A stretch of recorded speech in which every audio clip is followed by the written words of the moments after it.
नमस्कार, मी किशोरी खांडेकर आणि तुम्ही पाहत आहात अनफिल्टर्ड महाराष्ट्र. कल्पना करा, तुम्ही मुंबईत राहता, दादर, घाटकोपर किंवा बोरवलीत. दर महिन्याला टॅक्स भरता, खड्ड्यांनी भरलेले रस्ते सहन करता, बेस्ट बसमध्ये लटकत प्रवास करता आणि एके दिवशी तुम्हाला कळतं तुमच्या खासदाराच्या मागे आधी 10 लाख मतदार होते, आता 15 लाख झालेत. म्हणजे काय? तुमचा आवाज अजून कमी झाला. किंवा तुम्ही पुण्यात आहात, IT हबमध्ये देशाच्या GDPमध्ये मोठा वाटा देतात, पण संसदेत तुमचं रिप्रेझेंटेशन आधीच कमी आणि आता एक नवं विधेयक येते जे ते बदलणार आहे. हेच काय, डेलिमिटेशन एक शब्द, पण महाराष्ट्राच्या राजकीय भवितत्वाचा गेमच बदलू शकणारा. आज आपण डेलिमिटेशन बिल 2026ची संपूर्ण कहाणी समजून घेणार आहोत, डेटा, इतिहास आणि महाराष्ट्राच्या दृष्टिकोनातून. सगळ्यात आधी डेलिमिटेशन म्हणजे नेमकं काय?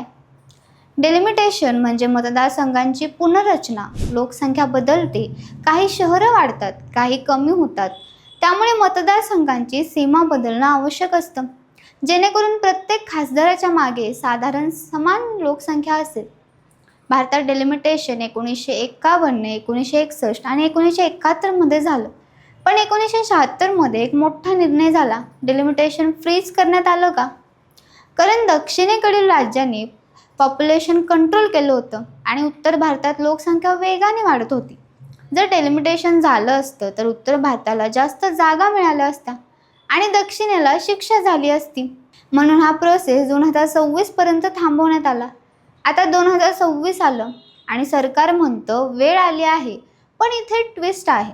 सरकारने 3 विधेयक आणली. घटना दुरुस्ती, लोकसभा जागा 543 वरून 850 करण्यासाठी, डेलिमिटेशन बिल, नवीन कमिशन तयार करण्यासाठी युनियन टेरिटरीज अमेंडमेंट. हे सगळं एकत्र पॅकेज म्हणून आणलं गेलं, पण संसदेत 2/3 बहुमत मिळालं नाही आणि विधेयक पडलं. पण महत्त्वाचं काय, डेलिमिटेशन थांबलं नाही, ते होणारच आहे, आज नाही तर उद्या. आता सगळ्यात मोठा प्रश्न, महाराष्ट्रावर काय परिणाम होणार? सध्या महाराष्ट्रात 48 लोकसभा जागा आहेत. नवीन फॉर्म्युलानुसार त्या 72 पर्यंत जाऊ शकतात, म्हणजे 24 नवीन खासदार. विधानसभेतही 288 वरून 400 जागा होण्याची शक्यता आहे.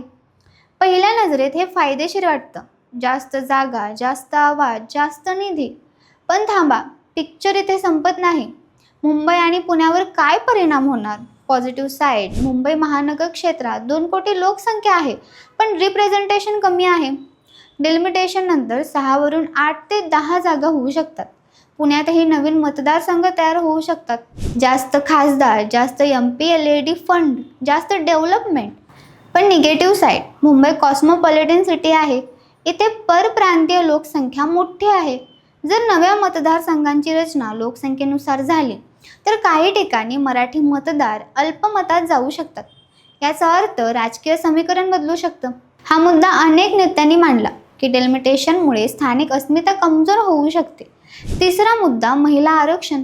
डेलिमिटेशन नंतर 33% जागा महिलांसाठी राखीव होतील. यामुळे महिलांना मोठी संधी मिळेल, विशेषतः मुंबई पुण्यासारख्या शिक्षित शहरांमध्ये. पण त्याच वेळी सध्याचे अनेक नेते त्यांचा मतदारसंघ गमवू शकतात. आता येतो सर्वात मोठा नॅशनल लेवल वाद, उत्तर भारत वर्सेस दक्षिण भारत. उत्तर भारतात लोकसंख्या जास्त वाढली आहे, म्हणून त्यांना जास्त जागा मिळणार. उदाहरण, UP 80 ते 120, बिहार 40 ते 70. दक्षिणेकडे वाढ कमी, म्हणूनच त्यांचा शेअर पर्सेंटेजमध्ये कमी होईल. महाराष्ट्र कुठे उभा आहे? Maharashtra neither north nor south. लोकसंख्या मॉडरेट, पण इकॉनॉमिक कॉन्ट्रीब्युशन खूप मोठं. भारताच्या GDPमध्ये 14 ते 15% वाटा, पण पॉलिटिकल पॉवर ती पॉप्युलेशन बेस्ड आहे, इकॉनॉमी बेस्ड नाही. म्हणजे तुम्ही जास्त कमवा, पण रिप्रेझेंटेशन पॉप्युलेशनवर ठरेल. आता एक कठोर सत्य, जागा 48 वरून 72 झाल्या तरी पर्सेंटेज शेअर कमी होऊ शकतो. म्हणजे संसदेत महाराष्ट्राचा इन्फ्लुअन्स प्रोफेशनली कमी होऊ शकतो. आता सामान्य माणसाचा प्रश्न, माझ्या आयुष्यात काय बदलणार? उत्तर साधं आहे, जास्त खासदार, जास्त निधी, जास्त प्रतिनिधित्व, जास्त आवाज. शहरांचे प्रश्न जास्त जोरात मांडले जातील. पण जर निवडून आलेले नेते कामच करत नसतील तर काहीच बदलणार नाही. आता पॉलिटिकल अकाउंटेबिलिटी, सरकारवर प्रश्न, महिला आरक्षण आणि डेलिमिटेशन एकत्र का जोडले? विरोधकांवर प्रश्न, फक्त विरोध करून अल्टरनेटिव्ह काय दिलं? नेत्यांवर प्रश्न, राजकारण की जनतेचं हित, आणि शेवटी हा मुद्दा फक्त राजकारणाचा नाही, हा तुमच्या आवाजाचा आहे, तुमच्या वोटच्या ताकदीचा आहे. डिलिमिटेशन म्हणजे तुमचा आवाज मोठा होणार की कमी हे ठरवणारा निर्णय. म्हणून प्रश्न असा नाही की डिलिमिटेशन चांगलं की वाईट.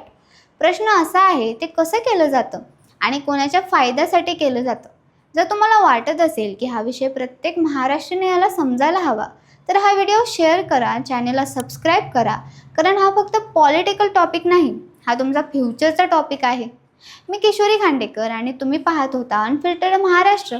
पुन्हा भेटूया एका नव्या विषयासोबत. धन्यवाद.